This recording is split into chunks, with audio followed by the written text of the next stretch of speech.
যাচ্ছি। শর সম্রাট 13 বছর ধরে হচ্ছে এবং শর সম্রাটের চাহিদা যেভাবে উত্তরোত্তর বাড়ছে, এই যে মানুষের চাহিদা এসছে শাস্ত্রীয় সঙ্গীত, কীভাবে বিষয়টা দেখছেন? ঠিকভাবে প্রকাশ করলে রাগ সঙ্গীতের তো কোনো জুরি নেই। আমি রাগ সঙ্গীত করি বলে বলছি না। রাগ সঙ্গীত করলে প্রাণশক্তি বাড়ে, পরমায়ু বাড়ে এবং শুনলেও সুস্থ হয়ে যায় লোক। কাজেই এই সঙ্গীত মেডিসিনের মতো কাজ করে। সেই সঙ্গীতের মধ্যে যদি সততা থাকে, 13 বছর ধরে তেজেন এবং তার পরিবার সৎভাবে এই চেষ্টাটা করছে, সেটা রিফ্লেক্টেড হয়েছে। এটা যদি করে যেতে পারে, আমার দৃঢ় বিশ্বাস যে তার 130 বছর এটা হবে, 13 বছর নয়।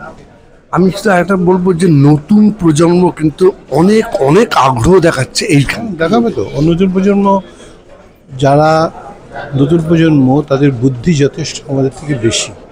তাদের যদি সৎভাবে ভালোবেসে বোঝানো যায়, তারা অনেক বেশি করে এটা গ্রহণ করবে। কারণ নতুন প্রজন্ম তো আমার কন্যা নতুন প্রজন্ম, তারপরে আমার নাতি সেও নতুন প্রজন্ম।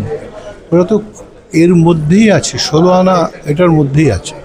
কতটা ডেডিকেটেড হওয়া দরকার নতুন প্রজন্মের এই সঙ্গীতের উপর? মাত্র 24 ঘন্টা, মাত্র 24 ঘন্টা। ডেডিকেটেড কতটা নয়। মাছ জলে থাকলে বাঁচবে, জল থেকে তুলে নিলে মৃত্যু।